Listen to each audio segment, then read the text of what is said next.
आज हम हल करेंगे प्रश्नावली 3.3 के प्रश्नों को, जिसमें पहला प्रश्न आपका है और इसमें कहा जा रहा है कि निम्न समीकरण युग्मों को विलोपन तथा प्रतिस्थापन विधि से हल कीजिए। इसमें 4 समीकरण युग्म दिए गए हैं और कह रहा है कि इसको विलोपन विधि से तथा प्रतिस्थापन विधि से हल कीजिए। तो हम यहाँ पर आप लोगों को विलोपन विधि से इसे हल करना बताएंगे और प्रतिस्थापन विधि पिछले प्रश्नावली जो है उसको प्रतिस्थापन विधि से ही करवाए, वहाँ समझा चुके हैं। तो प्रतिस्थापन विधि से अगर आप लोग करना चाहें तो कर लीजिए अगर कर पा रहे हैं तो, और नहीं तो विलोपन विधि से तो मैं बताने जा ही रहा हूँ। अगर कर लेंगे तो ठीक है, प्रैक्टिस हो जाएगी, नहीं करेंगे तब भी सही है। वो प्रैक्टिस के लिए कहा गया है कि ताकि आपकी इसके और ज़्यादा प्रैक्टिस हो जाए, समझे। तो पहला इसमें है x + y = 5 और पहला समीकरण है x + y = 5 और दूसरा है 2x - 3y = 4। ये दो समीकरण आपको दिए गए हैं और इसको हमें विलोपन विधि से हल करना है। सबसे पहले क्या करेंगे, इसके नीचे लाइन खींचेंगे। देखो इसमें x या y कोई बराबर दिख रहा है? अभी बराबर नहीं है ना। ये 1x है और ये 2x है, ये 1y ये 3y। तो या तो x को बराबर करें या y को। किसको बराबर करेंगे? y को बराबर करेंगे। y को बराबर करने के लिए इसमें 3 से गुणा होना चाहिए और x को बराबर करने के लिए इसमें 2 से गुणा होना चाहिए। लेकिन 3 से गुणा करके y को इसलिए बराबर कर लेंगे क्योंकि यहाँ पर -3y है और यहाँ 3 आ जाएगा तो +3y हो जाएगा, तो चिन्ह भी नहीं बदलना पड़ेगा, वैसे कट जाएगा आसानी से। तो इसमें गुणा कितने से करेंगे?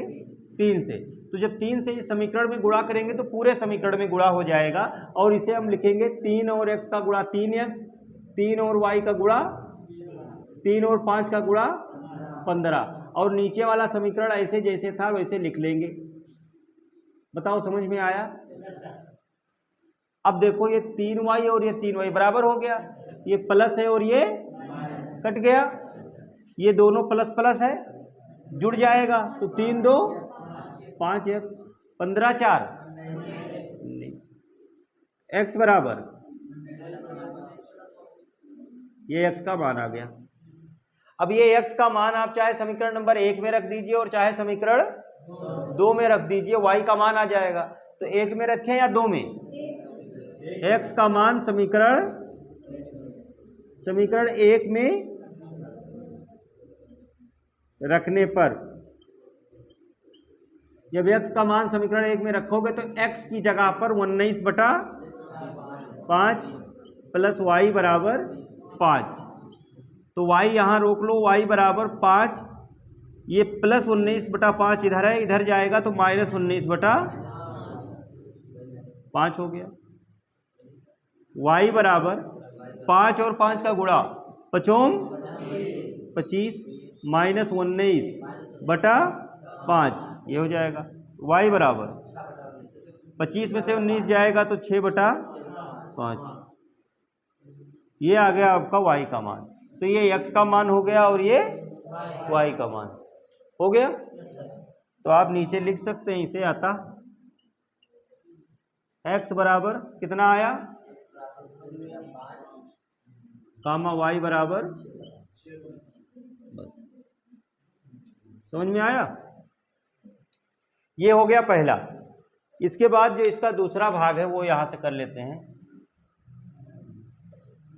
दूसरे भाग में आपको दिया गया है 3x + 4y = 10, समीकरण number 1। 2x - 2y = 2, 2x - 2y = 2, समीकरण नंबर 2। ये समीकरण आपको दिया गया है, इसको भी विलोपन विधि से हल करेंगे। देखो समझो, यहां पर 3x है और यहां पर 2x, बराबर तो नहीं है। यहां पर 4y है, यहां पर 2y, ये भी बराबर नहीं है। तो बराबर करना पड़ेगा, गुणा करना पड़ेगा। क्या किसी एक ही समीकरण में गुणा करने से बराबर हो सकता है? हाँ, अगर दूसरे समीकरण में 2 से गुणा कर दें तो 2 दूना 4 हो जाएगा ना, तो y बराबर हो जाएगा। चाहे x बराबर करो और चाहे y, कोई एक होना चाहिए। लेकिन अगर x बराबर करना चाहें तो 3 में 2 से गुणा करना पड़ेगा, तब 3 दूना 6 होगा, और 2 में जब 3 से गुणा करेंगे तब 2 तिया 6। तो अगर x को बराबर करना चाह रहे हो तो फिर दोनों में करना पड़ेगा, पहले और दूसरे समीकरण दोनों समीकरण में गुणा करना पड़ेगा। लेकिन अगर y को बराबर करोगे तो केवल समीकरण 2 में अगर 2 से गुणा कर दोगे तो 2 दूना 4 हो जाएगा ना, तो आसान तो यही है। तो फिर ऐसे करेंगे, अगर एक समीकरण में गुणा करने से बराबर हो रहा है तो एक में करेंगे। उतारो 3x + 4y, पहला समीकरण जैसे था वैसे उतार लो, दूसरे में 2 से गुणा करो पूरे समीकरण में, 2 दूना माइनस 2 दूना, ये कट गया, 4 3 10 4, 7 एकम 7, 7 दूनी x बराबर, x का मान आ गया, x का मान समीकरण एक में रखे, 2 में रखे, एक में रखो,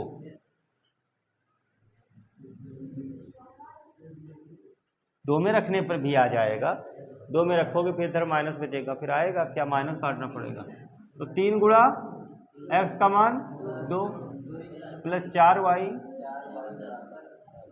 3 दूना + 4y बराबर 4y बराबर 10 माइनस 6, 4y बराबर 4, 4 एकम 4, 4 एकम, तो y बराबर,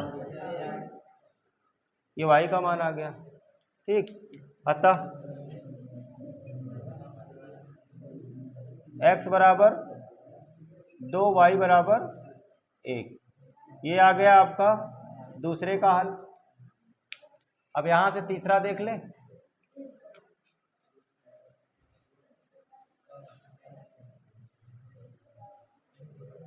देखिए तीसरे में आपसे कहा जा रहा है 3x - 5y,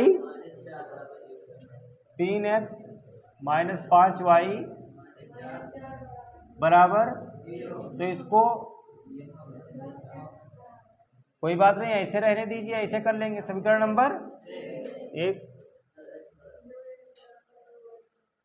नहीं ये क्या है, फिर इसको सही करना ही पड़ेगा, दूसरा और अलग दिया है, तो 3x - 5y बराबर 4, समीकरण नंबर 1। दूसरा क्या कह रहा है, 9x बराबर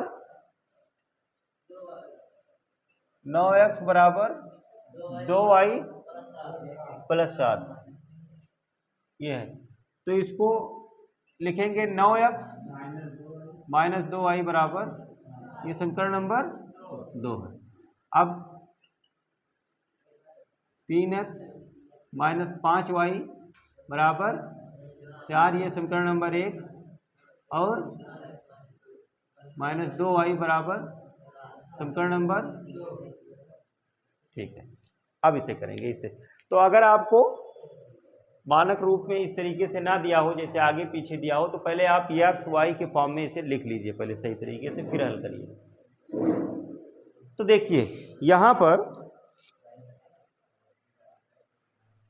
ना x बराबर है और ना ही, तो अगर हम यहाँ 3 में 3 से गुणा कर दें तो 3 त्रिक का, ये बराबर हो जाएगा। और अगर y को बराबर करना चाहें तो 5 में 2 से करना पड़ेगा और 2 में 5 से, क्योंकि 5 और 2 का एलसीएम 10 होता है ना, तो 10 होना चाहिए।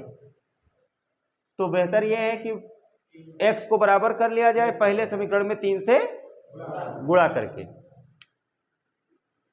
3 से गुणा करो, 3 त्रिक का 3 बचे, ये ऐसे उतार लो, 9x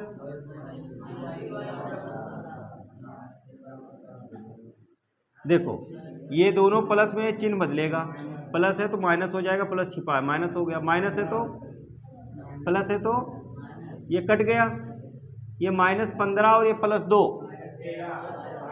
माइनस, देखो ऊपर वाला y माइनस में है तो -15y और +2y, -15y + 2y घट जाएगा ना, एक माइनस एक प्लस। अच्छा तो 15 में से 2 जाएगा, कितना बचेगा, 13 बचेगा, माइनस में बचेगा ना, क्योंकि यहाँ पर जो बड़ी संख्या 15 है वो माइनस में है, तो -13y बराबर 12 - 7, कितना बचेगा, 5, तो y बराबर -5/13, ये माइनस इधर चला जाएगा और 13 बटे के नीचे चला जाएगा, और माइनस यहाँ सामने लगा देंगे, ठीक है ना ऊपर ना नीचे, ऐसे सामने लगा दिया जाता है। तो y बराबर -5/13। अब ये y का मान आप समीकरण 1 में या समीकरण 2 में रख दीजिए, तो फिर x का मान निकल आएगा। किसमें रखा जाए? y का मान समीकरण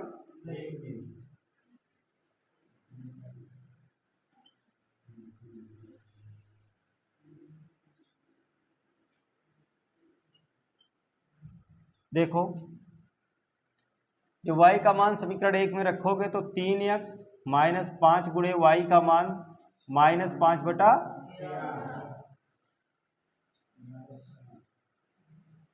बराबर 3x माइनस माइनस प्लस 25/13 बराबर। अब इसके बाद में चाहे आप 13 से पूरे समीकरण में गुणा कर दीजिए, बटा खत्म हो जाएगा, और चाहे इसे इधर ले जाओ। 3x बराबर 4 - 25/13 इतना हो गया। इसके बाद 3x बराबर 13 चौक को 52 होता है, 51 नहीं होता है। 13 चौक को -/13। अच्छा, इसके बाद यहाँ कर देता हूँ 3x बराबर 52 में से 25 जाएगा तो कितना बचेगा? 27/13। तो x बराबर 27, 13 गुणा 3, ये 3 नीचे आ जाएगा, 3 9, तो x बराबर, तो ये आ गया x का मान और ये आ गया y का मान। तो इस प्रकार ये भी कंप्लीट हो जाता है, और ये इसके 3 भाग हो गए। अब इसका आखिरी भाग बच रहा है, इसे नोट करिए आप लोग, फिर उसके बाद उसे बताते हैं।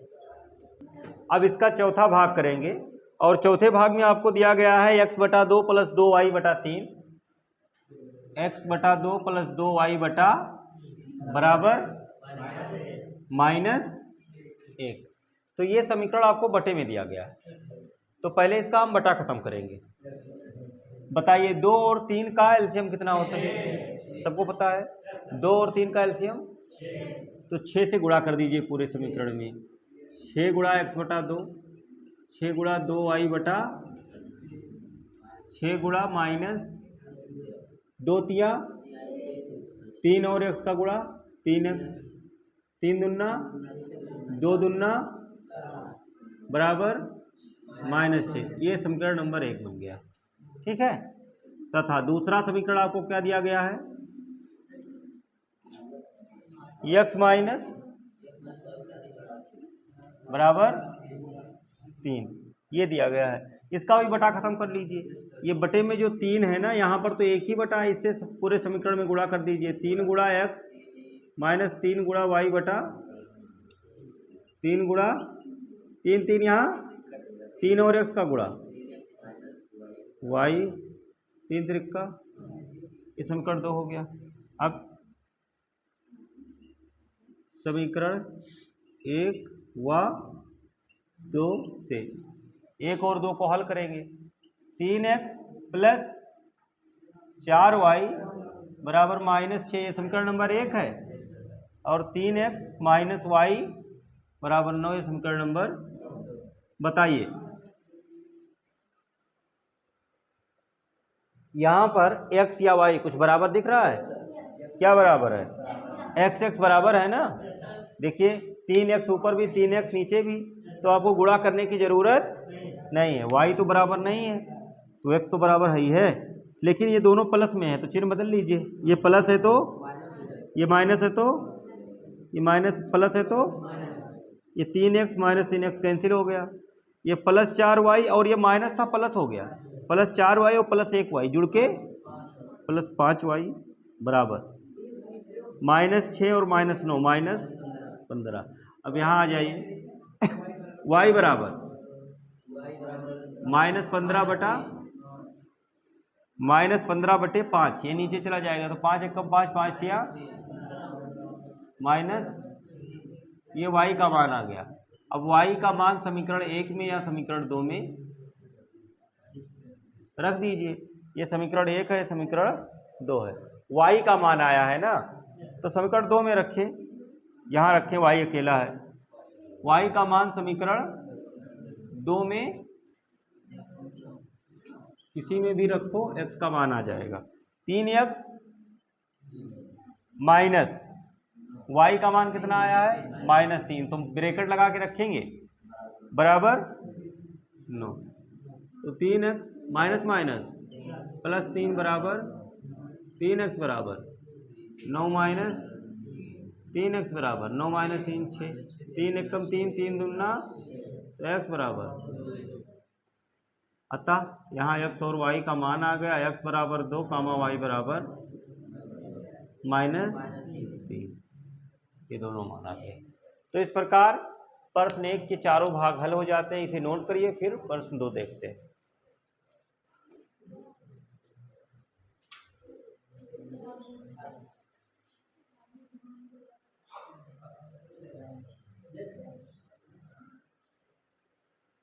तो प्रश्न 2 का पहला भाग जो है उसे हमने लिख दिया है यहाँ पर। इसमें कहा जा रहा है कि यदि हम अंश में एक जोड़ दें तथा हर में से एक घटा दें, मतलब यहाँ अंश और हर की बात हो रही है, ये भिन्न वाला सवाल, क्योंकि अंश और हर भिन्न होता है। भिन्न बराबर क्या होता है, अंश बटे हर। घटा दें तो भिन्न एक में बदल जाती है। भिन्न किस में बदल जाती है, एक। और यदि हर में एक जोड़ दें तो वे 1/2 हो जाता है। वो भिन्न ज्ञात कीजिए। देखो इसे कैसे हल करेंगे। जब भिन्न वाला सवाल आए तो सबसे पहले आप लोग मान लेंगे कि माना भिन्न का अंश बराबर x तथा हर बराबर y। ये हमने भिन्न का अंश और हर मान लिया। तब भिन्न बराबर x बटा हो गया इतना। जैसे ही भिन्न वाला सवाल देखिए, उसमें आप उसके अंश को x मान लीजिए और हर को y, और भिन्न बराबर होता है अंश बटा ऊपर अंश और नीचे।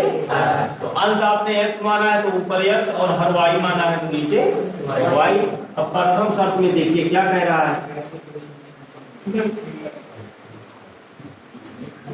कह रहा है यदि हम अंश में एक जोड़ दें तथा हर में एक घटा दें। ये देखो x बटा y, अंश में एक जोड़ो और हर में एक घटाओ। अंश में एक जोड़ दे तथा हर में एक घटा दे। यदि हम अंश में एक जोड़ दे तथा हर में से एक घटा दे तो भिन्न कितनी हो जाती है, एक में बदल जाती है। मतलब ये जो भिन्न है वो किसके बराबर हो जाएगी, एक के बराबर हो गई, एक के बराबर। अब इसके बाद ये बटे में आप एक लिख सकते हैं, तिरछा गुणा कर लीजिए। तिरछा गुणा करोगे तो x + 1 का गुणा जब 1 से होगा तो x + 1 बराबर y - 1 का गुणा 1 से होगा तो y - 1, x - y - 1 - 1 x - y बराबर माइनस x - y बराबर, ये दोनों जुड़ जाएगा, -2 हो गया। समीकरण नंबर हो गया।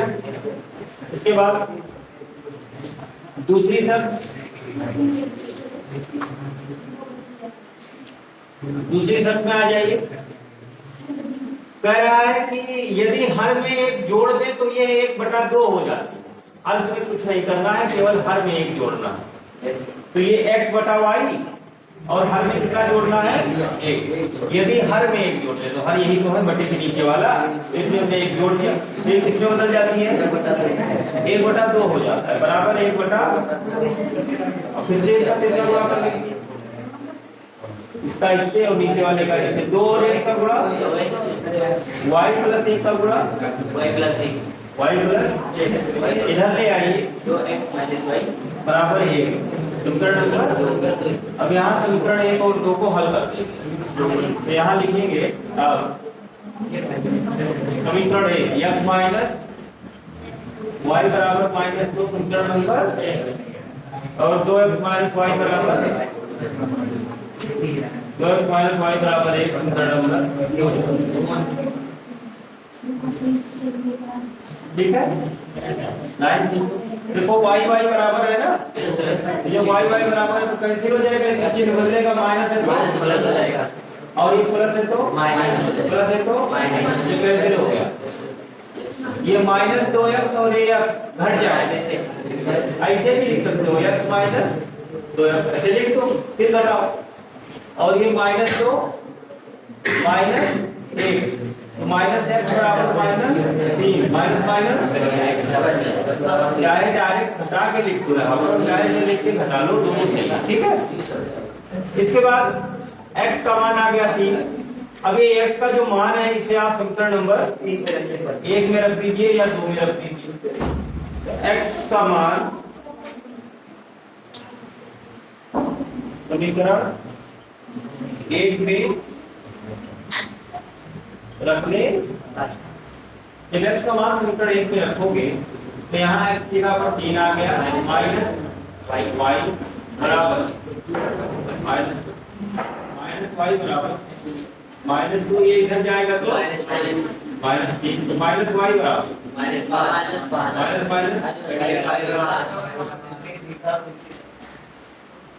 x का मान आ गया, y का मान आ गया, अतः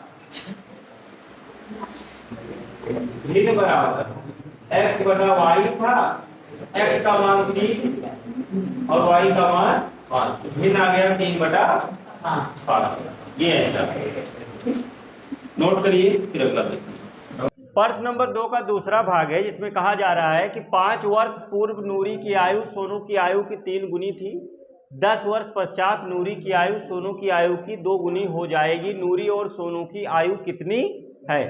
तो नूरी और सोनू की जो आयु है उसे हम मान लेंगे, माना नूरी की वर्तमान आयु बराबर x वर्ष तथा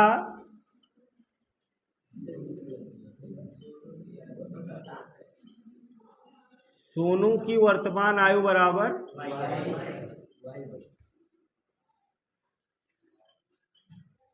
ये हमने मान लिया। अब प्रथम शर्त क्या कह रहा है? 5 वर्ष पूर्व, मतलब अब से 5 साल पहले पीछे जाना, तो 5 साल कम करना पड़ेगा ना, x में से 5 घटाओ। बताओ ये बात सबको समझ में आई? जब पूर्व कहे तो घटा दो जितना कहे, 5 वर्ष पूर्व मतलब 5 साल पीछे, अभी कितना है x और y, 5 साल पहले कितना रहा होगा, 5 साल घटा दो। जैसे अभी किसी का आयु जो है 10-20 है, 5 साल पहले कितना रहा होगा, 5 साल पहले कितना रहा होगा, घटाना पड़ेगा, 10 में से 5 घटाओगे तो 5, 20 में से घटाओगे तो 15, 5 और 15 रहा होगा ना। तो कह रहा है 5 वर्ष पूर्व, तो ये हमने माइनस कर दिया, ये 5 वर्ष पूर्व की आयु है। 5 वर्ष पूर्व क्या था? 5 वर्ष पूर्व नूरी की आयु, नूरी की आयु क्या है, x है। 5 वर्ष पूर्व नूरी की आयु, नूरी की आयु सोनू की आयु की 3 गुनी थी, ये सोनू की आयु है और ये नूरी की आयु है, तो ये नूरी वाली जो आयु है ये सोनू की आयु की कितनी गुनी थी? तो हमें दोनों को बराबर करना है, तो बराबर करने के लिए किसमें गुणा करना पड़ेगा? मतलब नूरी की आयु 3 गुना ज्यादा थी ना, तो सोनू वाले में भी 3 से गुणा करके बराबर कर देंगे, उसको भी 3 गुना कर देंगे तो बराबर हो जाएगा। और जब बराबर हो गया तो बीच में बराबर का चिन्ह लग गया, x माइनस 5 बराबर 3y माइनस 5, 3 बचे 15, तो x minus 3y minus 15 plus 5, तो x माइनस 3y बराबर माइनस 10। समीकरण नंबर दूसरी शर्त,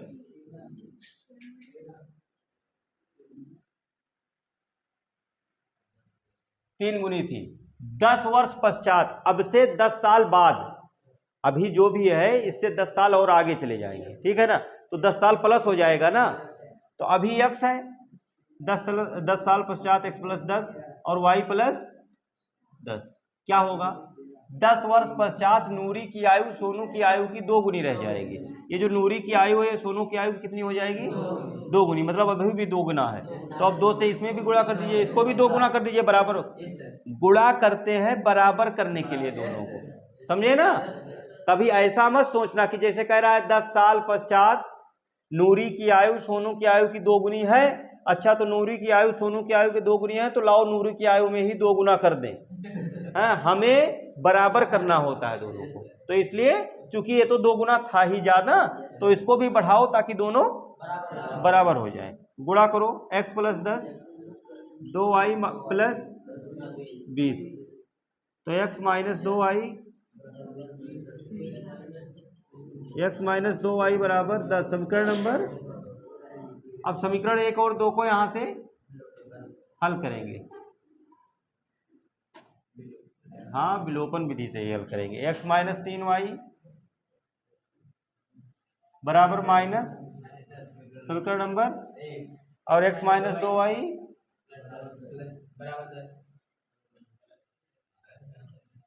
ये देखो ये x बराबर है, चिन्ह बदलो माइनस, ये माइनस है तो प्लस, कट गया, -3 + 2 घट के -y, -10 -10 तो y बराबर, y का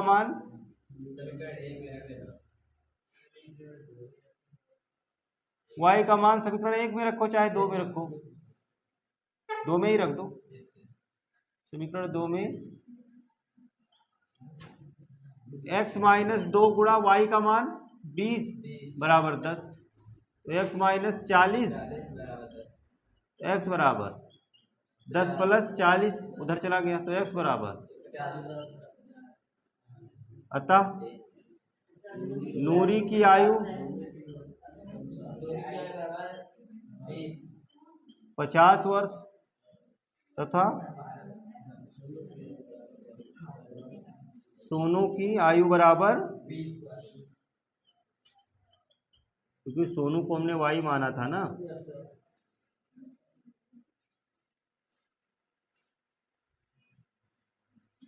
ये लो। तो इस प्रकार से ये हल हो जा रहा है, इसे लोड कर लीजिए अब आप लोग। प्रश्न 2 का तीसरा भाग है, जिसमें कह रहे हैं कि 2 अंकों की संख्या के अंकों का योग 9 है। 2 अंकों की एक संख्या है जिसमें अंकों का योग कितना है, 9 है। इस संख्या का 9 गुना संख्या के अंकों को पलटने से बनी संख्या का 2 गुना है, वो संख्या ज्ञात कीजिए। तो देखिए ये किस प्रकार हल होगा। 2 अंकों की संख्या है, मतलब उसमें एक इकाई का अंक होगा और एक दहाई का। तो जब भी 2 अंकों की संख्या वाला क्वेश्चन आए तो उसमें एक इकाई और एक दहाई मान लिया जाता है। तो सबसे पहले मानेंगे माना दहाई का अंक, माना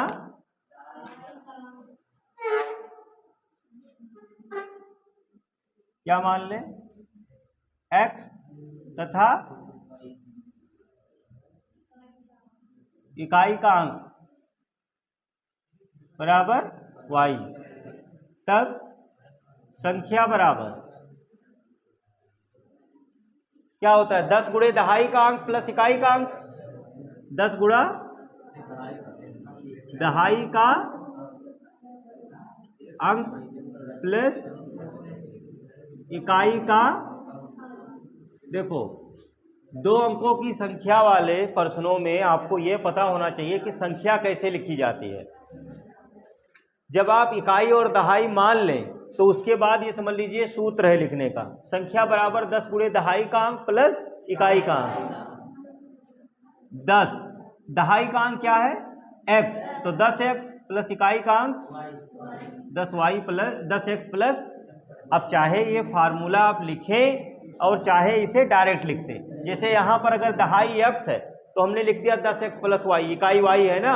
अगर दहाई y होता तो 10y प्लस x हो जाता, क्योंकि जो आप दहाई मानेंगे उसको किसके साथ लिखना है, 10 के साथ गुणा करके लिखना है और प्लस लगा करके इकाई वाले को लिखना होता है। अच्छा, अब ये संख्या हो गई। अब इसके बाद देखिए कह रहा है 2 अंकों की संख्या के अंकों का योग। तो प्रथम शर्त, 2 अंकों की संख्या में अंक क्या है, x और y ही तो है। ये 2 अंकों की एक संख्या है, इसमें एक इकाई है और एक दहाई है, तो यही तो संख्या के अंक हैं। तो हमने इकाई और दहाई को क्या माना है, दहाई को x और इकाई को y। और प्रश्न में कह रहा है 2 अंकों की एक संख्या है, कोई भी संख्या होगी 2 अंकों की जिसमें दहाई और इकाई का अंक होगा। हमें नहीं पता है कि दहाई और इकाई का अंक क्या है, तो इसलिए हमने दहाई को x और इकाई को y मान लिया। ये कह रहे हैं कि दो अंकों की संख्या के अंकों का योग, तो अंक क्या क्या है, x और y, तो हम x और y को जोड़ देंगे और जब दोनों अंकों को जोड़ेंगे तो योग कितना है 9, ये आपको दिया गया है। ये समीकरण नंबर 1 बन गया। अब इसके बाद दूसरी शर्त में क्या कह रहे हैं, देखो कह रहे हैं इस संख्या का 9 गुना, इस संख्या का, किस संख्या का, इस संख्या का 10x प्लस y का 9 गुना कर दिए ना, इस संख्या का 9 गुना कर दिए, 9 गुना, इस संख्या का 9 गुना संख्या के अंकों को पलटने से बनी संख्या, संख्या के अंकों को पलटने से, अच्छा अंक को पलटोगे तो क्या हो जाएगा 10y प्लस x, अंकों को पलटने से मतलब होता है कि जो इकाई है उसे दहाई कर दीजिए और जो दहाई है उसे, तो जब यहां पर हम दहाई की जगह पर क्या ले लेंगे y और इकाई की जगह पर x, तो संख्या क्या हो जाएगी 10y प्लस, समझ पा रहे हो, इस संख्या का 9 गुना, इस संख्या का, इस संख्या लिखा और इसका 9 गुना कर दिया, संख्या का 9 गुना संख्या के अंकों को पलटने से बनी संख्या, संख्या के अंकों को पलटने से ये संख्या बनी है, पलटने से बनी संख्या का 2 गुना, इसका कितना 2 गुना, यही तो 2 गुना, पलटने से बनी संख्या का 2 गुना है। अच्छा, पलटने से बनी संख्या का कितना गुना है 2 गुना, तो इसका हमने 9 गुना किया और संख्या के अंकों को पलटने से बनी संख्या का 2 गुना किया और इन दोनों को क्या कर दिया बराबर। क्यों किया, क्यों किया, इसलिए किया क्योंकि आपसे कह रहा था कि संख्या का 9 गुना संख्या के अंकों को पलटने से बनी संख्या के 2 गुने के बराबर है, का 2 गुना है, कहने का मतलब है कि ये दोनों आपस में क्या है बराबर, तो हमने बराबर लिख दिया। ये लाइन समझ में आती है, ये लाइन सबको समझ में आती है। देखो इसको और विस्तार से लिख सकते हैं, लेकिन बस मैं छोटा करने के लिए आप लोगों को डायरेक्ट लिख के बता रहा हूँ। जैसे आप दूसरी शर्त में ऐसे लिख सकते हैं, दूसरी शर्त में ऐसे लिख सकते हैं कि संख्या के अंकों को पलटने से बनी नई संख्या, संख्या के अंकों को पलटने से नई संख्या, तो नई संख्या क्या होगी 10y x, पहले एक बार इसे लिख लीजिए उसके बाद ये लाइन लिखिए। लेकिन जब मैं डायरेक्ट लिख रहा हूँ, ये जो क्वेश्चन में कह रहा है कि 10y प्लस x, तो क्या ये बात आप लोगों को समझ में आ रही है कि अच्छा संख्या के अंकों को जब पलट देंगे तो 10y प्लस x हो जाएगा। अंकों को पलटने से मतलब होता है जो दहाई है उसे इकाई कर दीजिए, जो इकाई है उसे, तो जब ऐसा करोगे तो जो पहले 10x प्लस y था फिर क्या हो जाएगा 10y प्लस x, और फिर जो शर्त आपसे कह रहा है कि इस संख्या का 9 गुना, संख्या का 9 गुना संख्या के अंकों को पलटने से बनी संख्या का 2 गुना है, मतलब एक दोनों के, ये दोनों क्या हो जाते हैं बराबर हो जाते हैं, तो बराबर का चिन्ह लगा दिए, बस समीकरण ये बन जाएगा 9 2 90x, 9 और y का गुणा 2 और 10 का गुणा और ये 2x, 90x minus 2x, 9y minus 20y बराबर 0, घटाओ कितना बचा 8, 88x, 90 में से 2 जाएगा तो 88 तो बचेगा, 20 में से 9 जाएगा तो 11y बराबर, ये 88 भी 11 से कट रहा है और 11 भी कट रहा है, तो 11 से भाग दे दीजिए, 11 8 8x, 11 एक कम बराबर 0, समीकरण नंबर 2। समीकरण 1 और 2 को हल कर लीजिए, समीकरण 1 और 2 को हल करके क्या मिलेगा x और y का मान, और x y का मान कहाँ ला के रख देंगे, यहाँ पर ये संख्या यही तो है। अच्छा चलो इसको मैं यहाँ पर लिख दे रहा हूँ, संख्या बराबर, ये देखो ये संख्या है, x y का मान निकाल के इसी में ला के रखना है। अब समीकरण 1 और 2, ये x प्लस वाई बराबर 9, समीकरण नंबर 8x माइनस वाई बराबर 0, समीकरण नंबर, ये देखो plus Y minus Y cut गया ना, तो ये 8x और 1x कितना हो गया 9 और 0 9, 9 एक कम 9, 9 एक कम 9, x बराबर x का मान, समीकरण एक में ही रख लो। एक में, जब एक में रखोगे x का मान तो 1 + y बराबर 9, तो y बराबर 9 - 1, तो y बराबर 8। एक्स वाई का मान आ गया। अतः संख्या बराबर, अतः संख्या क्या है, 10x + y है ना। देखो इसमें लाके मत रखना, ये तो संख्या के अंकों को पलटने से बनता है ना। मेन संख्या यही है आपकी। संख्या बराबर 10x + y, x का मान, y का मान 8, 10 एकम प्लस 8 कितना हो गया 18। ये संख्या मिल गया आप लोगों को, ये आंसर हो गया। अच्छा क्या कह रहे हो, संख्या को समीकरण मान सकते हैं। जो आप लिखे हैं सर समीकरण को 3 मान लें तो यही संख्या सर जो आ रहा है। अरे ठीक है, वो तुम्हारी जानकारी के लिए तुम अपने हिसाब से पता करो कि हाँ क्या करना है। संख्या उसको समीकरण मानने की जरूरत नहीं, क्योंकि फिर वो संख्या है, उसे ले जा करके हम उसमें रखना है मान बस। तो इसीलिए तो डिब्बे में बंद कर दिया हूँ। अच्छा एक मिनट सुनो, हमसे क्या कह रहा था, संख्या के, देखो दोनों शर्त देखो, अभी 1 मिनट रुक जाओ फिर उसके बाद नोट करना। क्या कह रहा था, संख्या, 2 अंकों की संख्या के अंकों का योग 9 है। संख्या क्या आई 18, जोड़ो तो अंकों को, 1 + 8 कितना आया। संख्या के अंक 1 और 8 ही तो हैं, जोड़ो ना 1 और 8 को, कितना हुआ। तो संख्या के अंकों का योग 9 है कि नहीं है। 1 और 8, इसमें दहाई का अंक 1, इकाई का अंक, दोनों को जोड़ोगे तो कितना आएगा। तो यही तो कह रहा था, 2 अंकों की संख्या के अंकों का योग। जब आंसर आ जाए तो ऐसे भी देख लिया करो। अच्छा इसके बाद और देखो, इस संख्या का 9 गुना, किस संख्या का, इस संख्या 9 गुना 18 गुणे 9, 9 8 9 8 9 एकम 7 16, सही है ना। इस संख्या का 9 गुना, संख्या के अंकों को पलटने से बनी संख्या। संख्या के अंकों को पलटो तो क्या बनेगा, 8 और 1 18 था ना, पलट दो तो 8 और 1 81 हो गया ना। संख्या के अंकों को पलटने से बनी संख्या का कितना है, 2 गुना है। इसका 2 गुना करो, 2 एकम 2 2 8 आ गया दोनों।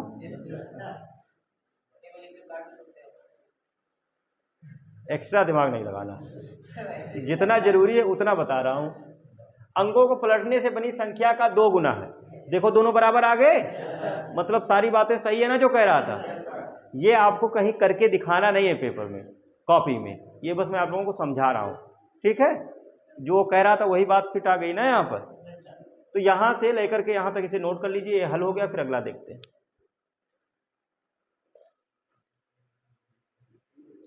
इसे मिटा देते हैं, इसकी जरूरत नहीं है।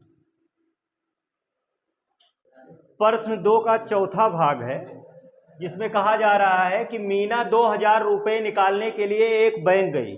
मीना 2000 रुपये निकालने के लिए बैंक। अच्छा, उसने खजांची से 50 रुपये तथा 100 रुपये के नोट देने के लिए कहा। ठीक है, मीना ने कुल 25 नोट प्राप्त किए। ज्ञात कीजिए उसने 50 रुपये और 100 रुपये के कितने नोट प्राप्त किए। क्या करोगे, मानोगे, माना 50 रुपये के नोटों की संख्या x, 100 रुपये के नोटों की संख्या, जो आपसे पूछा गया है उसी को XY मानना होता है। 50 रुपये के और 100 रुपये के कितने नोट प्राप्त किए, 50 रुपये के X नोट और 100 रुपये के। प्रथम शर्त, पहली बात इसमें क्या कही जा रही है, मीना 2000 रुपये निकालने के लिए एक बैंक गई। उसने खजांची से 50 रुपये तथा 100 रुपये के नोट देने के लिए कहा। मीना ने कुल 25 नोट प्राप्त किए। अच्छा, कुल मिला करके 25 नोट, यही तो। 50 रुपए के कितने नोट मिले X, 100 रुपए के कितने नोट Y, दोनों को जोड़ने पर क्या ये समीकरण समझ में आया? जब उसको कुल 25 ही नोट मिले हैं और हमने ये माना है कि 50 रुपये के उसने x नोट पाए, x मतलब 2 4 6 8 10 कुछ भी हो सकता है, और 100 रुपये के y नोट पाए, तो जब दोनों नोटों की संख्या जोड़ी जाएगी तो टोटल 25 आएगा ना, तो x प्लस वाई बराबर 25। दूसरी सर कितने रुपए चाहिए थे उसे?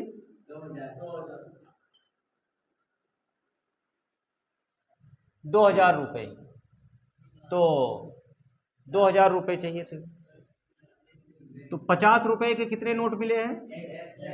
तो 50 गुणे प्लस, ऐसा क्यों लिखा?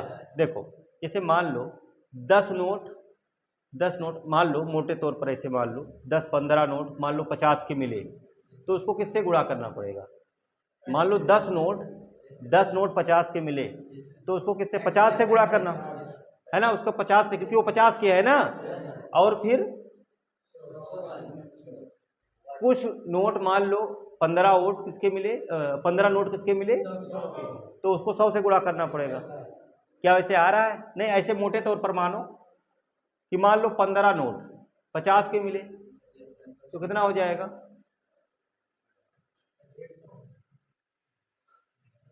15 से यहाँ गुणा हो जाएगा ना। खैर एक मिनट छोड़ो, इसे आप लोगों को समझने की जरूरत नहीं है। क्या ये बात समझ में आ रही है कि उसको टोटल कितने रुपए मिले? 2000। अच्छा ऐसे समझो, मान लो आपके पास 100 नोट है, नहीं मान लो आपके पास 100 रुपये है। कितने रुपए हैं?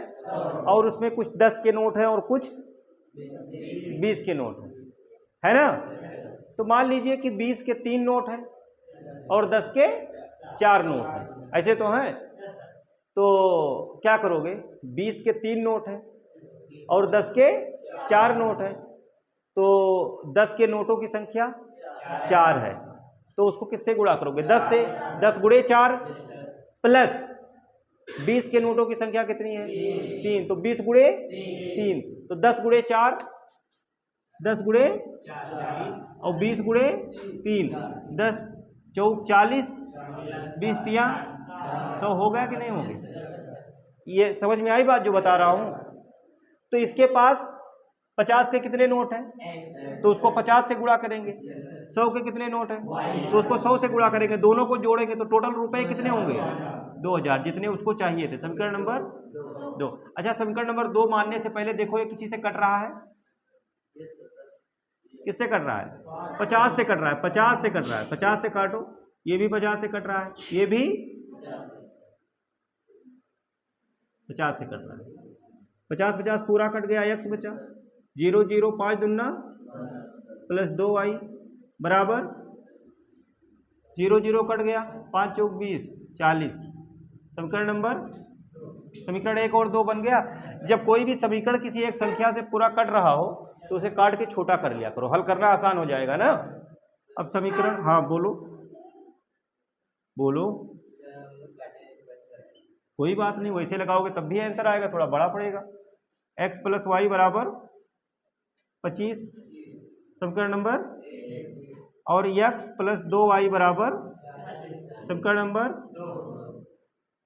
ये माइनस, ये माइनस, ये भी माइनस,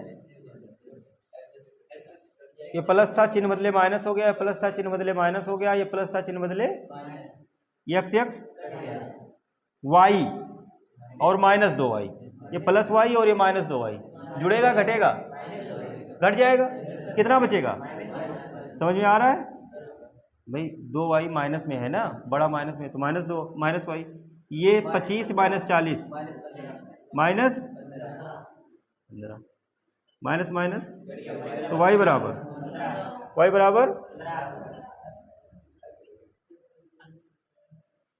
y का मान 15 आ गया। y का ये मान समीकरण, y का मान समीकरण किसमें रखूं?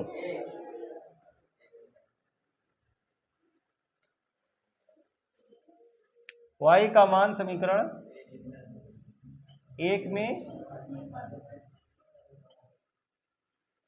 जब y बराबर 15 आप समीकरण 1 में रखेंगे तो x प्लस वाई की जगह पर 15 आ जाएगा बराबर 25।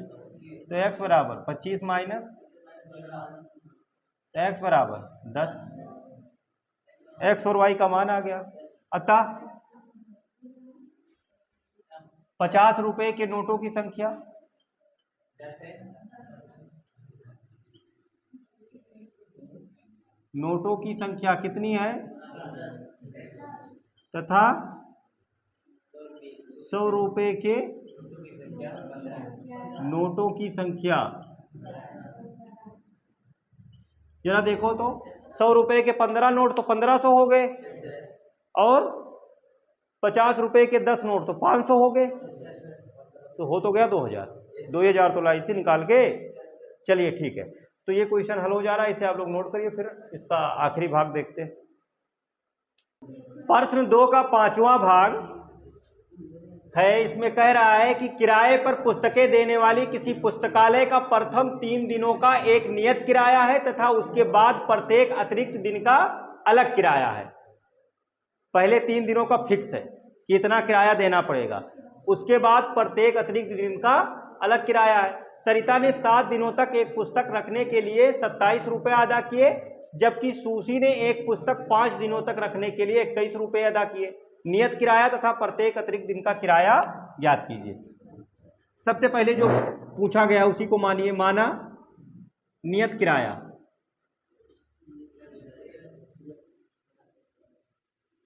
x रुपये तथा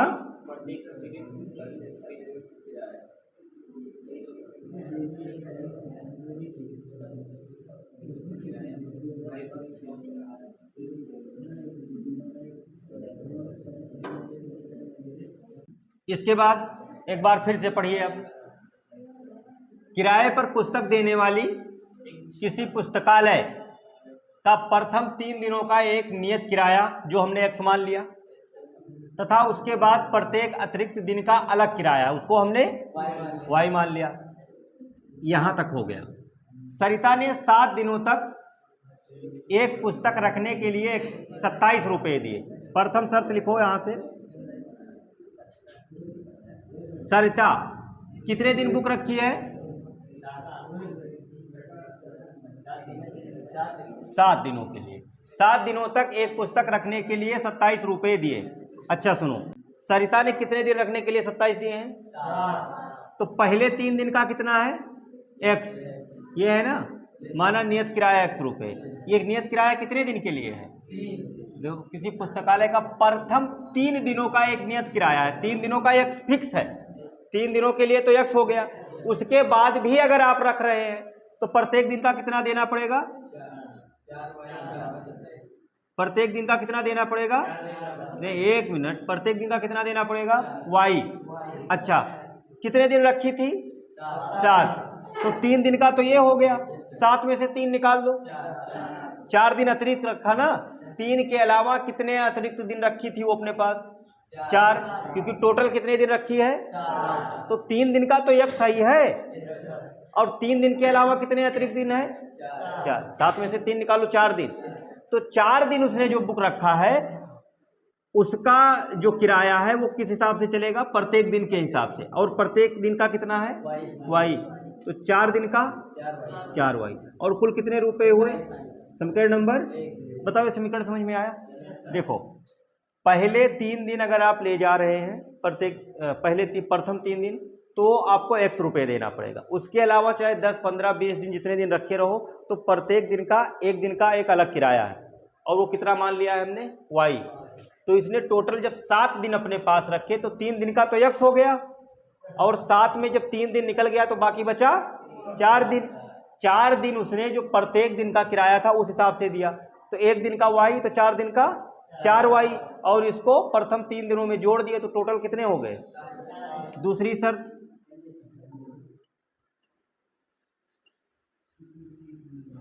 जबकि सुशी ने एक पुस्तक 5 दिन, कितने दिन रखा है?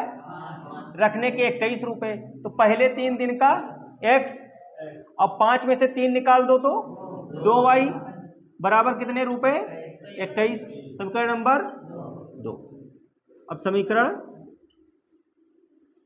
ऐसे लिख लिया करो। अब समीकरण 1 और 2 बन गया। अब लिखो, अब x प्लस 4y बराबर 27 समीकरण नंबर 1 और x प्लस 2y बराबर 21 समीकरण नंबर 2। देखो एक्स एक्स बराबर है ना, चिन्ह बदलो, प्लस है तो माइनस, प्लस है तो माइनस, प्लस है तो एक्स एक्स, 4y में से 2y घट जाएगा ना, घट रहा है, ये प्लस है और ये माइनस चेंज हो, तो कितना बचा 2y बराबर 27 में से 21 निकालो 6, 2 एक कम 2 तियां, तो y बराबर, y का मान आ गया, y का मान यहां से कर दो, y का मान समीकरण 1 में ही रख दो, y का मान समीकरण 1 में रखने पर, जब y का मान समीकरण 1 में रखोगे तो x प्लस 4 गुणे y का मान 3 बराबर 27, तो x प्लस 4 तियां 12 बराबर 27, तो x बराबर 27 माइनस x बराबर 27 में से 12 निकालो, कितना बचा 15। अतः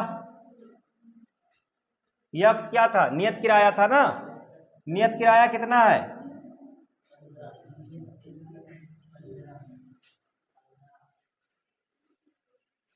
बराबर 15 रुपए, तथा प्रत्येक अतिरिक्त दिन का किराया कितना है, y 3 रुपए आया है ना, प्रत्येक अतिरिक्त दिन का किराया 3 रुपए और नियत प्रथम 3 दिनों का किराया, तो देखो जब 5 दिन रखा सुशी ने, अच्छा इसी को देखो ये कितने दिन रखा है 7 दिन, तो पहले 3 दिन का 15 हो गया और 1 दिन का कितना है 3 रुपए, तो 4 तियां 12, 15 12 27, सुशी ने 5 दिन रखा तो पहले 3 दिन का 15 रुपए और फिर 1 दिन का कितना है 3 रुपए, तो 2 दिन के 6 रुपए, 15 6, तो इसलिए इसने 21 रुपए अदा किए, इसने 27 अदा किए। समझ में आया? ये इस प्रश्नावली का आखिरी प्रश्न था, ये खत्म हो गया और ये पूरा चैप्टर भी खत्म हो गया। अब इसमें कोई प्रश्न नहीं बचा हुआ है, आखिरी प्रश्नावली थी, इसे आप लोग नोट कर लीजिए। अब अगला चैप्टर इसके बाद पढ़ेंगे।